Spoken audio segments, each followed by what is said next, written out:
So I took a poll on my main account of which one of my video ideas you guys wanted to see next. I already had the pagan video in the works, so that one just went ahead and went up. But the one that by far won the most was my experience being an anti-theist as a native person. Now, I do want to start off by saying blood quantum is kind of a hot topic and everyone has different opinions on it. I have mixed feelings. I think it matters to a degree, but also if you're not 100% native, I don't think that doesn't give you a right to speak on it. I am half Cherokee, basically 50-50. My dad's side is white, mostly English, and my mom's side is Cherokee, specifically Cherokee Nation in Oklahoma. And I'm an enrolled member of the tribe and have been since I was a child, and I had my card updated whenever I changed my name because I'm trans. A lot of my videos base more heavily around providing sources and things of that like because I like to be a very objective person.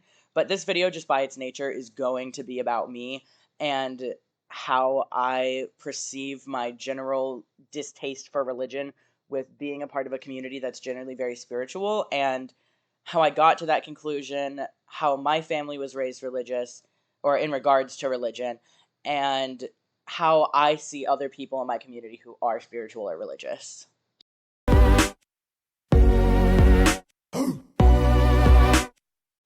So I'm just going to go over a very brief background, I guess, of how I grew up with religion and how it's affected me.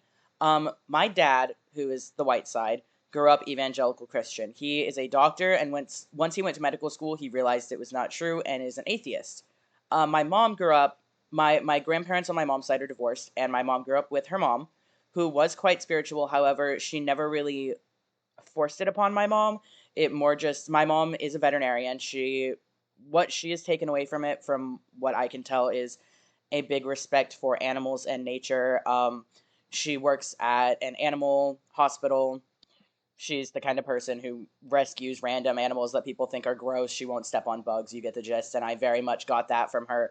I mean, whenever I was in psych residential, someone woke me up at 4 in the morning because they knew if I found out they killed a beetle, I would scream at them, and I already hated this person. So, you know, that's definitely something that, as much as neither me or my mom are spiritual now, it has definitely kind of ingrained that respect for animals and just the world in general.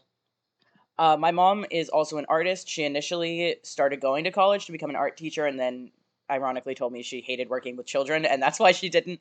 And then my grandma was also an incredible oil painter. She was like a jack of all trades. She made me this beautiful handmade dream catcher with leather that she got from other people in the tribe. I don't know who, I was like 7, but from other people that were like family friends, I guess. If I can get a picture of it, I will. I think it's in storage, but basically both my on my mom's side, she has 6 sisters. Everyone is really artistically inclined, and my mom has been vegetarian. She was vegetarian for 10 years before I was born, stopped so that I wouldn't have to be vegetarian, and now I am, and then she went back to being vegetarian, and I've been vegetarian for 8 years. So that's, as much as neither of us are spiritual, it still has kind of ingrained a respect for animals, I guess. My mom never really knew all that much about it growing up beyond just my grandma. She did not grow up on a reservation. She, I believe, was born there and lived there when she was very little. But that's it. My grandma did grow up on the reservation, but both my parents grew up in a small town in Missouri, essentially right bordering the Cherokee Nation reservation. Like literally right next to it, like 20-minute drive. So, long story short, I didn't grow up religious or spiritual. Both of my parents are atheists, and I wouldn't say I grew up atheist either, though. It just wasn't something we talked about a lot. I mostly learned about religion because I live in the South. I live in Texas, and I am surrounded by Christianity all the time. And I did learn about some basic spirituality stuff from my grandma whenever we would visit. But for the most part, my childhood was separated from religion. I didn't know people genuinely believed in God, specifically the Bible, just because that's prominent where I live, until I was around 8, which was the first time I went to a church with a friend I had who was religious. And I always was under the impression it was almost like a fandom or a club, like a book club. I mean, it kind of is a book club, but I was under the impression it was basically a book club. People like this book and they go talk about it because it's something they enjoy reading, not because they actually think it's true. And I mean, I was a little kid. I didn't think much of it. I was just like, that's a little weird, but whatever. I'm gonna go fucking build a Lego set now or something. Like, my priority was not thinking about that. It just was a little, that's odd, and that moved on. Until religion kind of became a special interest around 11 years old for me. And mind you, I just turned 22 like a week ago, so long time. Basically, whenever I entered middle school, because that's whenever people started getting social media, and I got an iPod. Sad old iPod where you couldn't change the background because it was just black. Is very sad old iPod. And I got Instagram and I started seeing all of these like preppy white girls. I lived in a suburb. Me being the only Native person that I'm aware of at that entire massive school, and seeing all of these people putting Bible verses in their page. And it just really weirded me out that people took it that seriously. So I started becoming interested in it and learning about it. And I first actually read the Bible whenever I was 16, um, because of a friend I had who was in an evangelical cult, which is why the first version of the Bible I read was the KJV. So that's just a little bit of my personal and family background with religion. I didn't grow up spiritual as a Native person, but I did grow up with those values kind of instilled in me, although I never took them as fact. They were something. This is important because it's part of our culture, and it's important that you respect the world around you, but it was never taught as there's a creator. Like, I took a class um, that ended last week, I believe, that was an indigenous and two-spirit art class where they would have a different speaker in different fields of art come in every week and talk about things. And there was one trans woman who was very, very spiritual, and she would talk about, like, the creator. I have to respect the earth because the creator put it here for us, and that kind of thing. And I was always taught that kind of ideal, but in a much more secular way, as in, this is our land and we need to respect it, more than in a religious sense like this woman was talking about. But I saw a wide variety of takes on this over this like 2 month class that I went to once a week. There were people like me who, although I wouldn't probably weren't anti-theists, who were not religious, but did have those kind of ideals taught to them. And they were like, I'm not really a spiritual person, but I have a lot of respect for the stuff that people do, and it still means a lot to me, but it's not something that I see as literal. And then people like this woman, who I feel really bad for forgetting her name, who was very religious and was very dedicated to, would pray every day, participated in drum ceremonies, things like that constantly, and that was very important to her. And I think for me, whenever I look at religion from the lens of a Native person, and when I specifically look at anti-theism from that lens, I see just general, I mean, every tribe has different beliefs, but I generally see Native spirituality as more of a cultural practice than a religious one, as much as for some people it very much is a religious thing, and for some people like myself and my family, it's not. I think the good that the culture does overrides the harm that the religion does. Now, I will say, I still am not in support of people teaching religion to their children, whether they're Native or not. I am living proof that it can be taught as an important story and not a fact, and still have it have an impact on you, both who you are as a person and your experience with your culture. So, like I said in my Do We Need Religion video, I don't believe that these things need to be taught as a religion. I think they can, and in my opinion, maybe, depending on the person, should be taught as this is part of our culture and we need to respect our ancestors, we need to respect our family members, we need to respect our community, and that's the important value instead of God or gods, depending on where you come from. And I mean, I also think I often use the word silly to describe people believing in something without proof. Like, I think it's silly, like, not in a funny silly way, but in a like really kind of way, that people believe that Jesus died and rose in 3 days. It's a little out there. If you're not a Christian and you've never been a Christian and you look at that and go, people really believe that, it's a little hard to wrap your head around the fact that people think that's true. Like, for me, even since I was in elementary school, it's just something that's eluded me, that you can convince someone to believe something so out there, so ridiculous. And I don't say ridiculous to be mean. I just genuinely, I sat there and thought about it. I can't think about a better word. It is not a reasonable story. It's not something that aligns with our understanding of reality, and it's always eluded me how you can even get someone to believe that in the first place, and how they can continue believing it once they're out of that vulnerable position, usually being a child, sometimes being in a vulnerable place in your life that brings them to the religion. But I definitely think it's a little less ridiculous or silly or out there for Native people to believe what some of us believe. Because, first of all, again, there's the cultural aspect of it. And I also think it also just makes more sense. It's less fantastical, and not in a way that it's less interesting or even less um, supernatural, but it's just less blatantly false. It has much more connection, again, depending on the tribe, from what I know about it.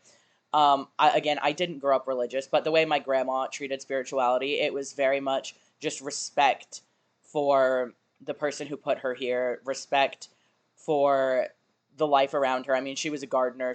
Until she died, she had this massive backyard garden that she would still tend to while she had Parkinson's. She had a very big respect for animals and nature and stuff. And I think that, whether or not it comes from spirituality, is a valuable trait to have. I mean, one of the only things that I like about myself is that you will be hard pressed to get me to step on an ant. Um, so I do think, just in general, that Native cultures instill a lot more solid foundation for morality than Christianity. And I know I keep coming back to morality in all these videos, but it's just something that really interests me. Christianity, Islam, really just most major world religions do not have really good standards for morality.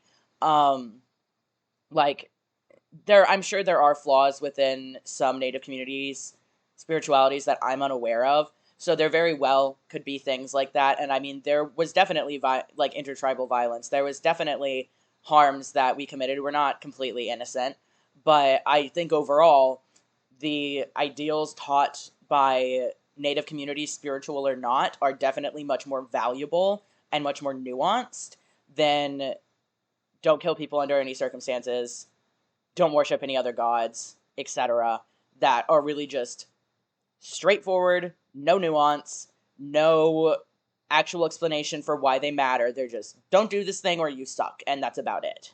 Or don't do this thing because God doesn't like this thing.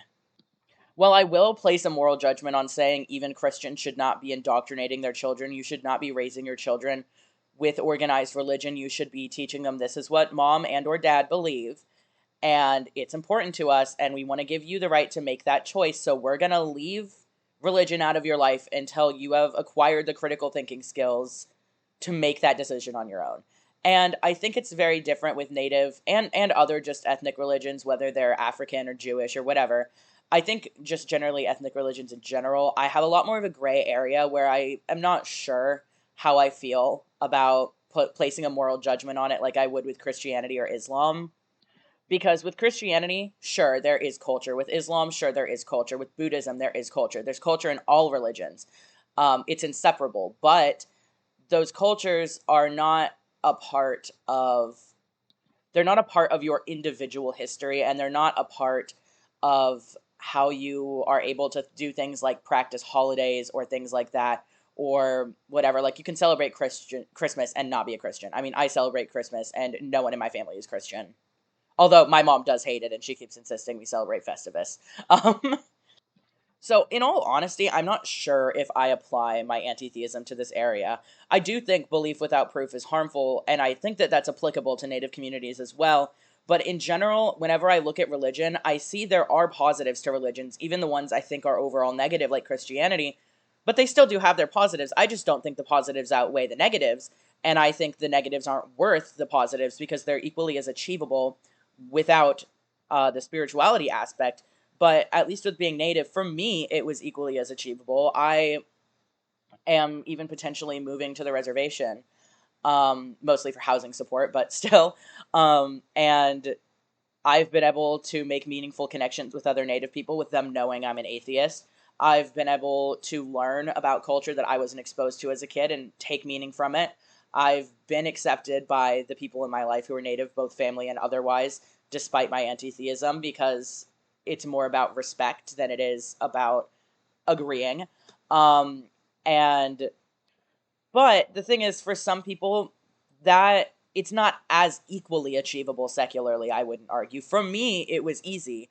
But for some people, they may not be able to feel like they could connect with their culture if they're not spiritual. And even now, I do feel a little, not at the fault of anyone else or anyone I've spoken to, but I do feel a little outside the bounds of my community because I don't really participate in a lot of the spiritual things that a lot of people do. So, despite the support and understanding I've gotten, um, I still do feel a little not aligned with everyone else. So, I can see where, with at least Native communities, the religion may be an integral aspect whenever I don't think it is for most major world religions.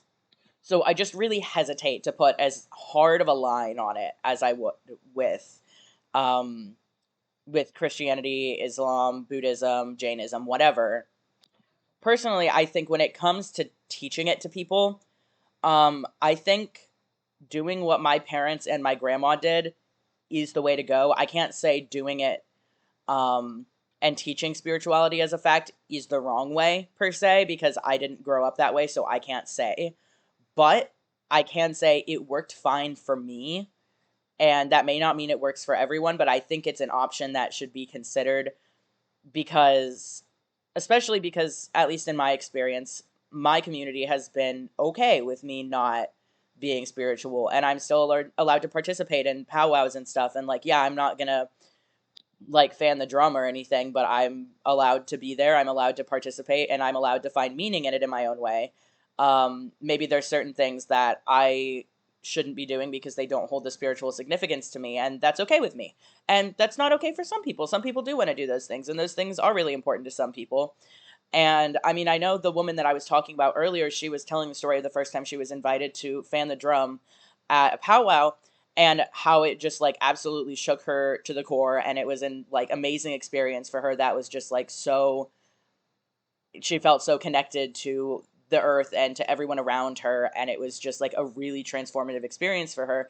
And for me it probably wouldn't be, so I'm probably not the right person to do that. But I also don't want to take that away from anyone whenever I don't think that the belief without proof is enough to make it harmful. Because I mean, yes, I don't think that that experience was spiritual. I think it was communal, and I think it's psychologically the same way as any other religious experience that's emotionally moving. But I also think that's a lot more important to culture than some Christian listening to Jesus music in a like in a church with like 10,000 people with a band on stage. It's just very hard to for me to make a judgment on it whenever I personally don't have a desire to be spiritual. Sure, if there was proof of something, I would change my mind, but I'm pretty content in my atheism. I'm pretty okay with the way that the world works. I don't need those answers, nor do I feel like I need to have that integral role in my community, but a lot of people do. And I don't want to take that away from them because, God forbid, like, we've had so many fucking people take that away from us, and I don't want to be within my community essentially being a fucking colonizer and going, you can't have this because I don't like it. It's not, well, it's not that I don't like it, but you can't have this because I don't agree with it. And I think keeping our languages alive, keeping our culture alive, and yes, keeping the spirituality alive all go hand in hand. And I don't think you can have one without the other in its entirety. So personally, I'm willing to make that compromise and say I think it's worth keeping our language and our culture alive, even if it means keeping the spirituality around. Do I think it's silly? Yes. Do I think it's not true? Yes. But do I think that it's more harmful to have our whole culture erased again when people are just now starting to try and reconnect with it? No, it's not worth that in the slightest. And while I can't speak for other ethnic religions because I don't know much about them, I could see them taking a similar position on their own ways. I mean, in different ways because, like, people have different histories, but I could definitely see that perspective coming from some African religions or Judaism or whatever. So I also kind of just maintain that neutral position when it comes to those as well. Because while I can speak from my experience and say, I may not be spiritual, but I think the spirituality does positively affect the people in my community without most of the negatives, minus the belief without proof that major world religions come with, and just maintain a neutral position on it. And I don't want to make that claim for anyone else. So I just try to stay more neutral on things like that. Um, but overall, yeah, I mean, this was kind of a rambly video. That's kind of what I expected it to be. It's more just me talking about myself, but it's what people wanted to hear, so we're gonna upload it, I guess. But I hope that was insightful, I guess, on how I feel about native spirituality as an anti-theist indigenous person, how I feel about my own upbringing in regards to it, and how I feel about its importance in our communities. So thanks for watching. Hope you all have a great day. Bye.